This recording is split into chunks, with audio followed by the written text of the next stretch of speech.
dagaal culus oo sababay khasaare kala duwan oo isugu jira dhimasho iyo dhaawac ayaa beelaha Gabadbuursi iyo Ciise waxa uu ku dhex maray gobolka Awdal ee dhinaca Somaliland. Wararkii ugu dambeeyay dagaalkaas xiisad taagan iyo ugaasyada dhinacyada Gabadbuursi iyo sidoo kale Ciise oo qoryaha u qaatay in mar kale iyagu ay isu arkaan ayaan halkan idinkugu soo gudbin doonaa kulamadii ugu dambeeyay ee ka dhacay madaxtooyada Somaliland, Jabuuti iyo dowladda dhexe ee Soomaaliya oo qorshayaal cusub oo hor leh dhinaca gobolka Awdal ku wajahaya ayaan halkan idinkugu soo gudbin doonaa saaxiibayaal soo dhawaada. Wararka ugu dambeeyay ayaan halkan ku eegi doonaa. Haddii ay tahay markay kugu horreysay ama soo booqato waxaan ka codsanaynaa inaad saaxiibayaal la sii wadato muuqaalkan meel dheer naga gaarsiisaan, sidoo kale qaybta hoose ee faallada aragtidiina nagula wadaagtaan. Mar kale soo dhawaada saaxiibayaal.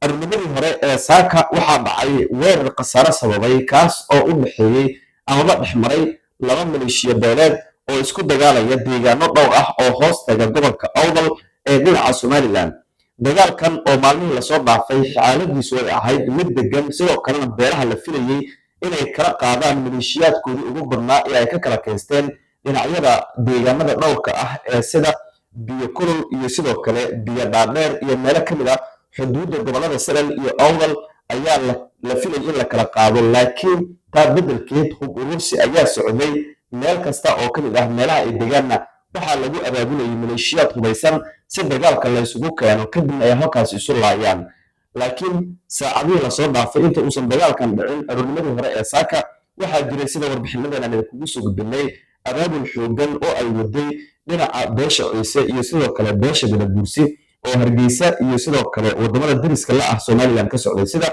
dowlad deegaanka Soomaalida iyo Itoobiya. waxaa la wariyay wada xaajuudyadaas ama kulamadaasi in ay salka ku hayeen in beesha Ciise ugaaskooda ugaas Mustafa Maxamed uu doonayay in taageero dhinac walba leh uu ka helo dowladaha dowlad deegaanka Jabuuti iyo dowladda dhexe ee Soomaaliya. halkaas waxa uu ku arkay sida warbixinadana ku jirtay dhinacyada halkaas ku kulmay ee Jabuuti, dowlad deegaanka iyo Soomaaliya. dhammaantoodna waxa uu ka codsaday inay ku garabsiiyaan wax kasta oo gobolkaasi Awdal bulshada degan ee dhibaatada lagu hayo lagu difaacayo. waa sida uu sheegay.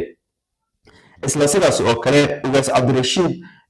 isagana waxa uu doonayay ama uu la kulmay odayaasha dhaqanka ee beesha Gabadbuursi iyo sidoo kale madaxda ugu sarreysa Somaliland, taas oo uu weydiistay gurmad degdeg ah haddii ay dhacdo in weerar uu kaga yimaado dhinaca Jabuuti iyo dowladda dhexe ee Soomaaliya. militariga Somaliland ayaa lagu eedeynayay ugaas Cabdirashiid in uu qayb markaasi ka watay, sidoo kalena dagaalka ku biiriyey, taas oo sii adkaystay xaaladda guud ee ammaan ee gobolka Awdal. dagaallo ayaa weli soconaya, kuwii dhacayna khasaare kala duwan ayay sababeen. subaxnimadii hore ee saaka dagaal qaraar ayaa dhacay oo u dhexeeyey beelahan Ciise iyo sidoo kale Gabadbuursi. wararka aan helnay waxa ay sheegayaan in si gaar ah dagaaladu ay uga dhaceen deegaanada lagu kala magacaabo Torabora iyo sidoo kale Damasha oo ka tirsan xeebta gobolka Awdal, sidoo kalena si dhow markaasi ula siman halka lagu magacaabo Leeyacado oo gobolkaasi ka tirsan. dagaalka ayaa la tilmaamay in markii hore uu ku bilowday nin xoolo dhaqato ah oo la dilay, taasi oo keentay in dhinacyada mid ka mid ah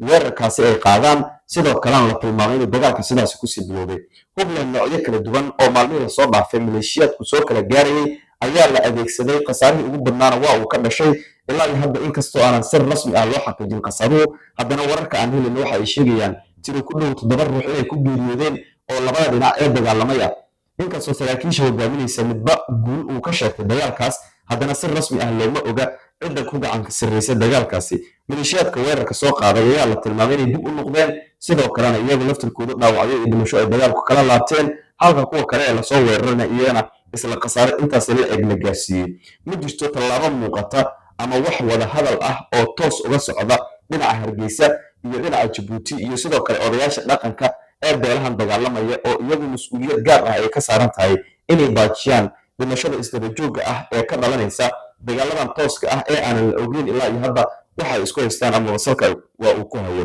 marka laga reebo dadka qaar oo si gaar ah u yeerinaya in waxa laga hadlayo ama la isu dagaalayo ay tahay dhul ama arrimo la xiriira in halkaas ay doonayaan mid ka mid ah maleeshiyaadku inay xukumaan. sidoo kale warar hordhac ah oo aynu helayno ayaa sheegaya in dagaalka maxaabiis lagu kala qabsaday saacadihii lasoo dhaafay, sidoo kalena ay jireen warar kale oo sheegayay in ilaa iyo hadda aysan ogeyn dadka deegaanka khasaaraha rasmiga ee ka dhashay. laakiin faahfaahinadii ugu dambeeyey waxa ay sheegayaan in Jabuuti iyo Somaliland ay isku dayayaan in dagaalkaas si loo xakameeyo odayaasha dhinacyadaasi ay isku dayeen amaba isku dayeen inay xakameeyaan laakiin ma jirto ilaa iyo hadda war rasmi ah ka soo baxay dagaalka ka socda labadan gobol gaar ahaan gobolka awdal iyo sidoo kale salel waxa uu ka mid yahay sababaha ugu waaweyn ee la werinayo in somalilan xilligan ay khalalaase cagaha ula geli karto maadaama aysan jirin xal rasmi ah oo laga gaaray wadahadal u dhexeeyey somalilan iyo dowladda dhexe ee soomaaliya sidoo kale waxaa jira gobolkan awdal in uu dhibano u noqday maleeshiyaadkan oo saacadda ka dambaysa intay hub isu soo qaataan kadibna ku kor dagaalama dadka shacabka ah deegaanada tooraboora iyo sidoo kale halka lagu magacaabo damasha waxaa la tilmaamay in xaaladoodu hadda ay tahay mid aanan caga badan ku taagnayn xilli kastana laga cabsi qabo inuu dagaalka ku dhex maro dhinacyadan oo la tilmaamay in hubkii ugu cuslaa dhinaca jabuuti uu uga soo galay halka kuwa kalena dhinaca etoobiya hubkii ugu badnaa oo weliba ugu cuslaa ay ka heleen ma jirto dhinaca somalilan marka laga reebo eedeynta ah in jabuuti ay ku lug leedahay dagaalkan dhinaca kale dowladda federaalka ah ee soomaaliya ayaa la weriyey in qorshayaal waaweyn iyaga iyo dowladda jabuuti ay diyaariyeen taas oo looga hortegayo fal kasta oo dhibkaasi loogu sii hayo dadka shacabka ah ee degan gobolka awdal ee dhinaca somalilan waa laba gobol oo salel iyo awdal lagu kala magacaabo bulshada degan ayaana xilligan qoryaha isu haysta waxay u muuqataa awdal midii ka dhacday laascaanood inay wadadeeda hayso xilli kasta ayaana laga cabsi qabaa in ciidamada ugu badan ee beesha ciise ay guud ahaanba la wareegaan gacan ku-haynta gobolkaas beesha gadabuurse ayaa dhankeedu ku dadaalaysa sida ay kaga hortagi lahayd duulaan kasta oo kaga yimaada dhinaca dowladaha dariska ah maleeshiyaad laga keenayo oo halkaasi beesha ciise markaasi ku darabsiinaya isla sidaas oo kale ugaas mustafa iyo ugaas cabdirashiid ayaa la tilmaamay inay wada xiriireen laakiin qadka telefoonka markii ay ku wada xiriireen kadib labadooduba ay isku markaasi iska qalqal waayeen telefoonada taasi oo keentay in dhinacyadan hubku weli ay isku sii wataan warar hoose oo aynu helayno ayaa sidoo kale sheegaya in labada dhinacba ay qorsheeyaan inay furimaha dagaalka ku booqdaan maleeshiyaadka dagaalamaya si ay u dhiirigeliyaan xaaladda ayaa marba marka kasii dambaysa kasii daraysa somalilan ma jirto wax war ah oo kasoo baxay oo dagaalkan ay kaga hadlayso inkastoo horey eedeemo culus ay ugu jeedisay dowladaha jabuuti etoobiya iyo dowladda federaalka ah ee soomaaliya haddana xilli kasta ayuu dagaalka dib u qarxi karaa waxaa la isku horfadhiyaa furmihii dagaalka ee lagu dagaalamay dhinacyadana ma jirto ilaa iyo hadda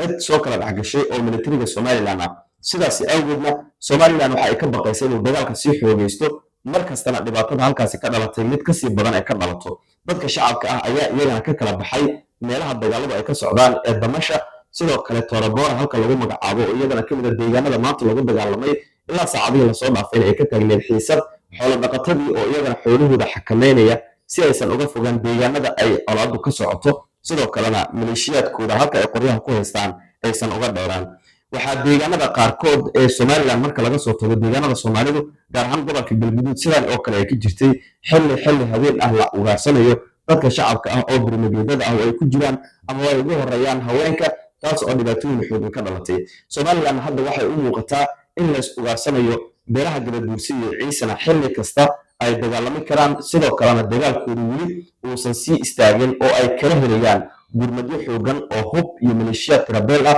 kuwaas oo uga kala imaanaya gobolada salel awdal qayba ka mid ah iyo sidoo kale dowladaha dariska ah sida etoobiya iyo sidoo kale jabuuti sida somalilanba horey ay ugu eedeysay dowladda jabuuti inay ku lug leedahay arrintan wixii kusoo kordha idinka ayaa noqonaya dadka ugu horreeya xogtooda hela wixii kasoo kordha barnaamijyada wararkala dambe ayaan idinkugu soo gudbi doonaa haddii ay tahay marka ay kugu dambeysay ama kugu horreysay aad soo booqatana waxaan kaa codsanaya nagu soo biirto muuqaalkan meel dheer na gaarsiisaan saaxiibadana la sii wadaagtaan qaybta hoose ee faladana aragtida nagula wadaagtaan